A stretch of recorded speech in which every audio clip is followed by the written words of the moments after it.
So I'm starting a little mini series about how to add to the pieces that you currently have to make them look aged and vintage, because we're going for that. I found this at the French flea market look, or a fabulous antique store, or it was my grandmother's. We're constantly trying to bring that look into our homes, but there's a lot of things that we buy that from regular stores or whatever, and there's some tricks to make them look aged. So this is a part 1. Next week will be a part 2.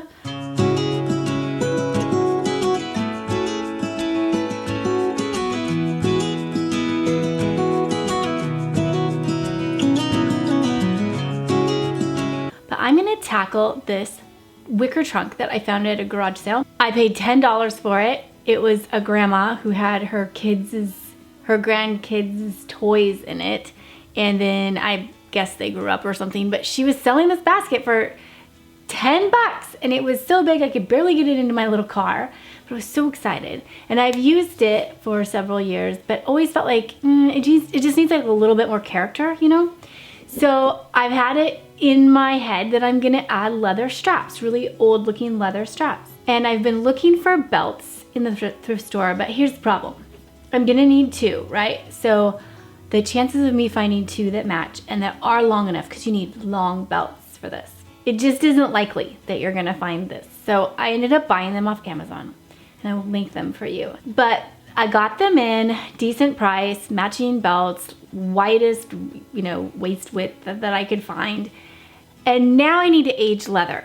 I am attempting to strip them, basically, like pull a lot of the dye out with rubbing alcohol. And then I'm gonna sand them down, and I'm gonna put some dark wax on it, and hopefully they look old. And then I come to the part where I have to attach them. So I have a leather punch for that, and I found some really big gold brads that I'm excited about. And I feel like that's probably gonna be the best. So let's get started.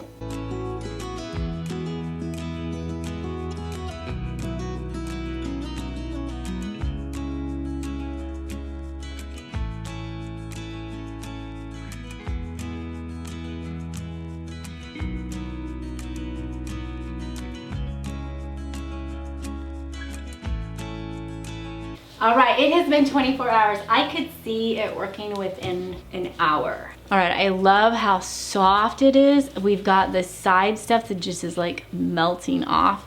I'm just gonna remove it with a rag here.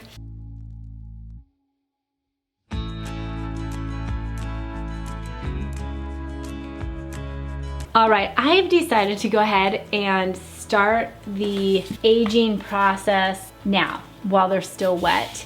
I feel like I can get deeper with the sanding if I do it right now. So I like 220 grit. This is what it would say on the back of your sandpaper. This is my go-to grit. It's gonna be real medium. Okay? And I am just going to rough this up. I want to get down to where I have tan showing. I want this to look very old.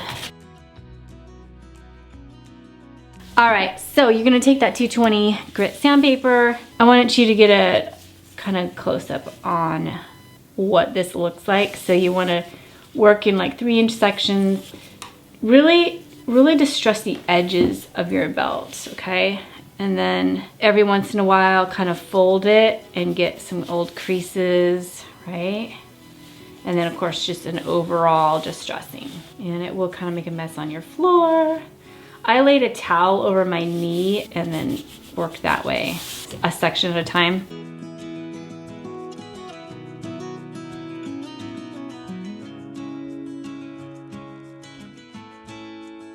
Next up, I'm gonna take my beloved Annie Sloan dark wax and my sift brush, and I'm gonna just work some dark wax into the leather.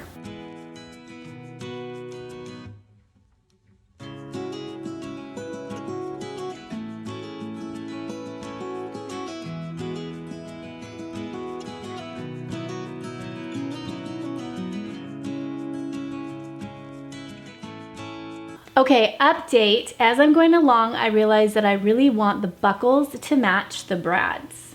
So if you run into that problem, you want to use Rub and Buff, and you can use a makeup brush, but for this one, I just really quickly just grabbed a rubber glove, and you get this. I used gold leaf for this one. Felt like I have like 5 different colors of gold, and I matched to the Brad gold that I have, and I feel like this was a good match. But gold leaf, Rub and Buff, and I just put a little, maybe like a half size of a pea on my gloved finger and just did this on the buckle and got it to match the Brad. So super easy, but I feel like it makes it look more authentic to have the metals matching.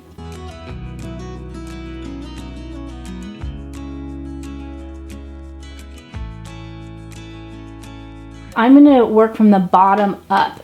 And you want the buckle to come from underneath and up the side. So I'm going to figure out a section to cut, probably like right there.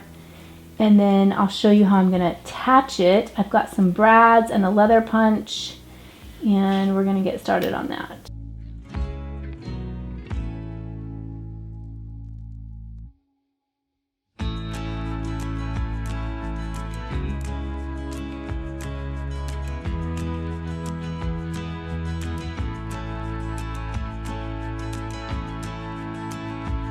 I'm writing down the measurement for my first buckle so that I have that in my mind when I do the second buckle. And then I'm gonna use a hole punch. Each belt came with a little leather punch tool, so you don't have to buy a leather punch, and you just need a hammer, and there's simple directions. So I'm gonna make a hole right here. This is gonna be underneath the basket, and I'm just gonna tap it with a hammer. Okay, so that's what it looks like. You just punch a hole through with that little tool. I suggest doing it out maybe on a sidewalk or something to protect any surfaces. And then, or maybe a block of like scrap wood. I got these awesome brads. They're really big. I'll link these for you. We're gonna put that through and pin this on the inside bottom edge.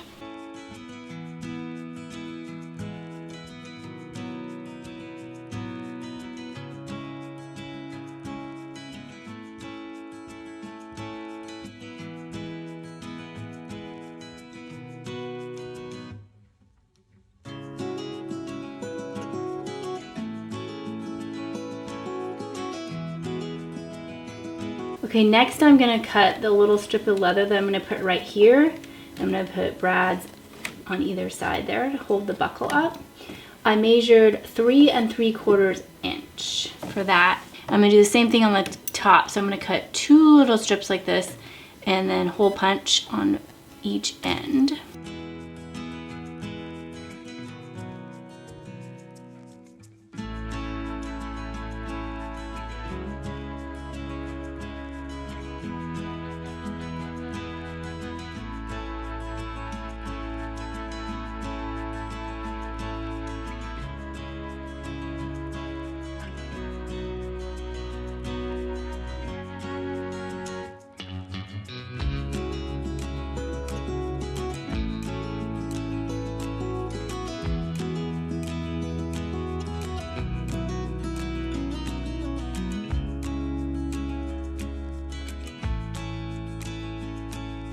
Then I put it on first and realized, you know, I don't like the spacing of it. There's just so many things to think about when you do a project. I know you know what I'm talking about if you do this stuff.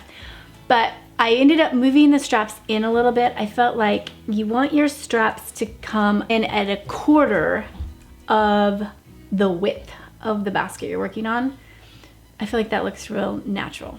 I tried to super glue it in a couple points, especially like at the top of the lid. I didn't have enough for the brad, and so I tried to super glue it. It doesn't work. Don't super glue. Just use hot glue if you want to pin down certain points a little better. And then lastly, I decided that the top of the lid really needed 2 straps, 2 little pinning down straps per length of belt. I switched that around, and I'm glad I made all these little tweaks. So put some time into thinking and studying your inspiration pictures. These are the ones that I was looking at. Really break it down, like where are they proportionally on the basket, and then where do the little securing straps? Where do those hit, right? You know, near the buckle and that kind of stuff.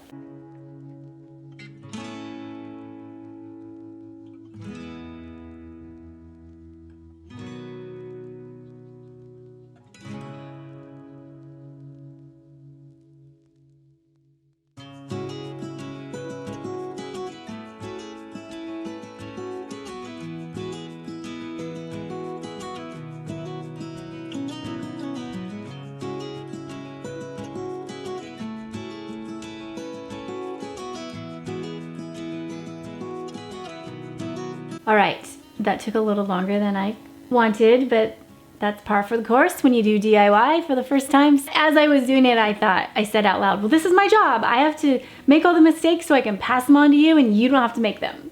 So I gladly take one for the team with how long it took me to get this thing to look the way I wanted it to, but it's done and I really like it.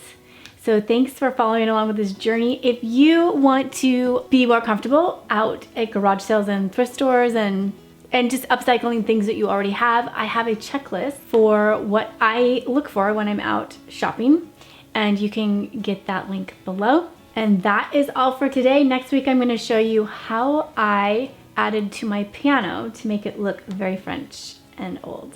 All right, don't forget to subscribe if you're new here so I can send you more videos on how to make interior design easy. Take care. I will talk to you next week.